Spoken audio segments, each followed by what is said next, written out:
est-ce que mës na la arrivé nga xëy bés toog ne bon tey moom damay jël décision liggéey sérieusement nga xëcc sa chaise toog jël sa cahier wala sa ordinateur commencé di xalaat ci say projet di bind ay objectifs 2 minutes après nga jot benn notification WhatsApp teng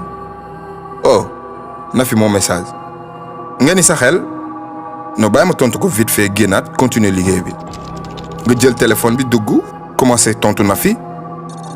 mais tu vois que 15 minutes après ba léegi yaa ngi ci téléphone bi di discuter ak Nafi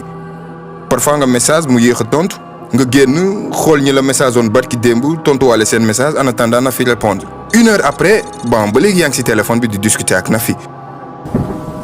déglul est-ce que mës na la arrivé nga xëy bés et ben xaw a jéppi sa bopp nga toog jël ay décisions yu mag a mag ci sa àdduna ñun ñëpp lay arrivé à partir d'aujourd'hui génnuma sama gaale naaniwuma ataaya doxantuwuma si kër gi laay toog 6 mois yi di ñëw yëpp pour liggéey ci sama avenir liggéey ci samay projet nga jóg jël sa ordinateur wala sa carnet de notes ak sa bic toog commencé bind 6 mois yi nan nga koy doxale 10 minutes après yaa ngi liggéey 30 minutes yaa ngi liggéey 1 heure yaa ngi liggéey 2 heures après yaa ngi liggéey nga jékki-jékki sa benn xarit débarqué si kër gi commencé waxtaan naka mu ça va noo gisee journée bi démb gis nga kii mais booy Aïcha moom message booy damaa tiit waaw kañ nga gëj a gis déw mais fi ñu demoon keroog kañ lañ fay demaat eh ben jàpp nga di liggéey mënoo ko ñàkkal kersa te il faut nga tontu au début day wax ngay tontu ay tontu yu ndaw mais du comprendre du sax seetlu ne sa tontu yi dafa gàtt parce que moom mu ngi ci muudam noonu la koy jàppee question bu dem mu jam la beneen question bu dem mu jam la beneen et au final ci sa cerveau tu te dis oh bordel kii yàq na sama journée tey mais bàyyi ma ko ne waxtaan ak moom suba dinaa ko commencé waat nga plongé ci débat bi fekk ci ko 5 heures après yaa ngi toog di waxtaan ak moom alors que jour boobu nga jëloon décision ni 6 mois yii di ñëw dootoo fooye sa temps. je te donne un autre exemple est-ce que mës na la arrivé nga toog ne bon tey moom damay teel a tëdd à partir d'aujourd'hui chaque jour 5 heures wala 6 heures du matin la yeew soit ci sa bopp ngay liggéey soit école ngay dem whatever 22 heures jot na et tu dis xaaral ma dem sangu leer comme ça ma teel a tëdd. def nga loolu yëpp il est 22h15 nga ni 15 minutes yu des baal ma dugg ko TikTok comme ça 22h30 ma tëdd suba ma mën a yeewu 5h nga jël sa téléphone dugg TikTok mais moment bi ngay duggee TikTok ak moment bi ngay xoolaatee heure bi 2h du matin jot na mais tu te dis wesh non mënatuma yeewu fajar ba am xoole ba 4h rek suba mën naa commencé waat bu fekkee li ma fi lim nii am na benn bu la si mës a arrivé te xamoo lan la installé wul yokk say écouteur ñu résumé livre bu lay jàngal sa cerveau bi. nan la lay gololowee chaque jour déjà faut savoir nekkul problème yi mag a mag yi ngay am ñooy yàq say projet non mais seconde yu ndaw ndawaan yi ngay perdre ñooy multiplier wu par heure après par jour après par année décision yu ndaw ndawaan yooyu ngay xeeb ñoo lay sorileeg say rêve ba dootoo leen gisati bon question bi c'est simple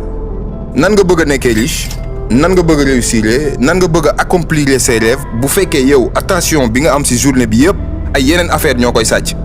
soit sa téléphone soit say xarit soit ay vidéo yow léppay sàcc sa temps sauf say projet yi nga wax ni ñooy defar sa avenir tey dañuy résumer benn livre bu tudd hyper focus ci psychologie la ñuy wax sujet la bu may excité parce que damay lire livre bi di gis sama bopp di ko résumer di gisaat sama bopp Chris Beller moo ñuy jàngal ci méthode bu simple naka nga mën a transformer sa esprit en une arme de productivité massive et li ngeen di déglu ci vidéo bi tey bu ngeen ko appliquer non seulement di ngeen liggéey lu gën a ndaw li ngeen di liggéey mais di ngeen accomplir lu ëpp li ngeen doon accomplir. situation yi ma la fi décrire léegi yëpp le fait nga bëgg a liggéey mais que 5 minutes après si WhatsApp bi ngay mujj tout ça ce n'est pas de la malchance non nekkul ni da nga ñàkk chance nekkul ni aussi yow intelligent woo déedéet mais dëgg ji mooy que 21e siècle Take for Life moo ko wax jàppaleen bu baax kenn ku nekk si ñun. chaque jour yaa ngi ànd ak sa noon bi gën a mag ci àdduna te invisible la kenn mënu ko gis noon boobu nan la tudd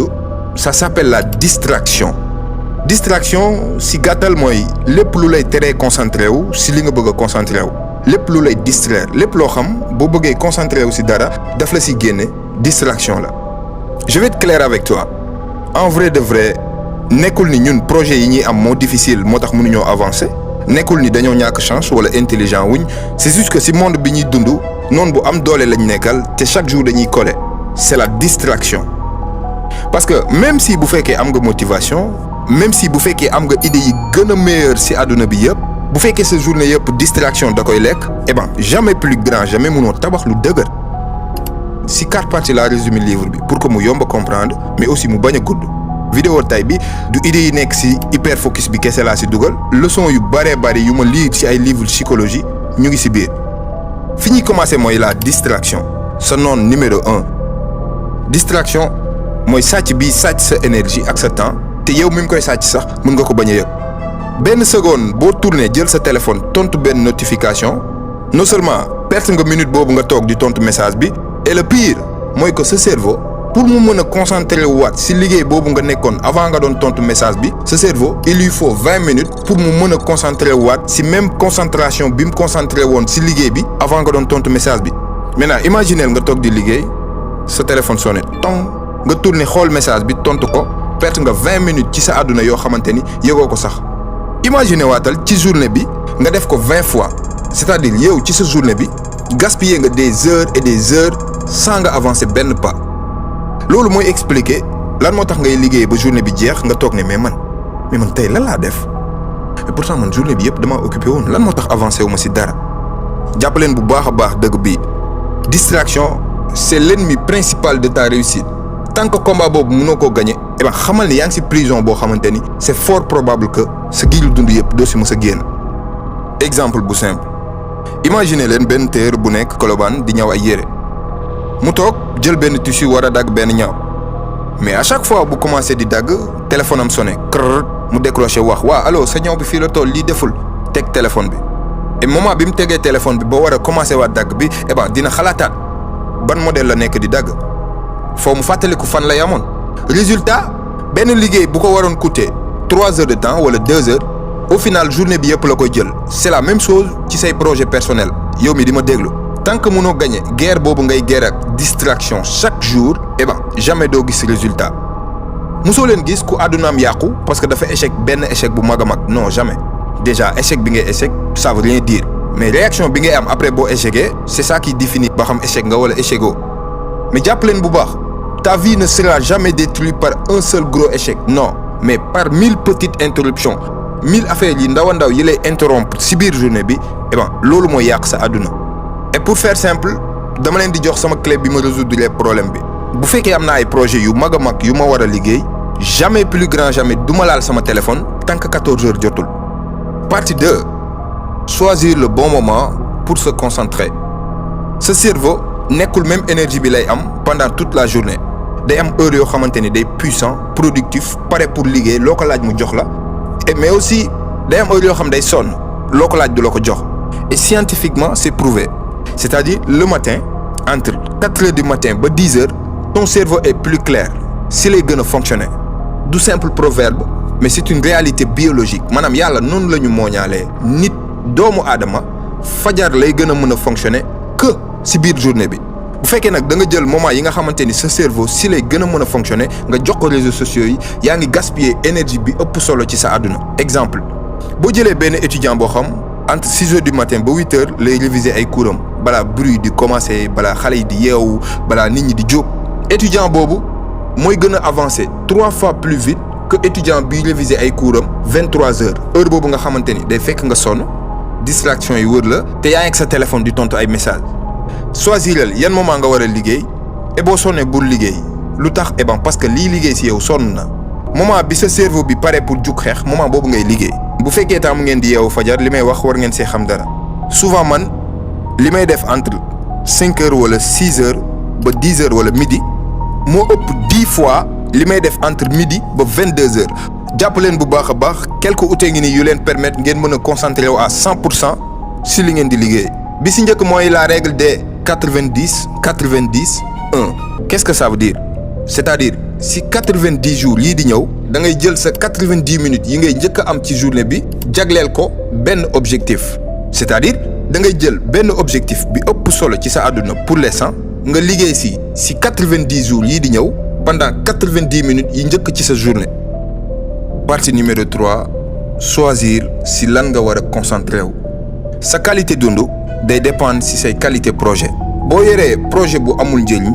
même boo ko defee ba mu jeex dalay bàyyi ak vide. choisir leen projet boo xamante ni dina la jàngal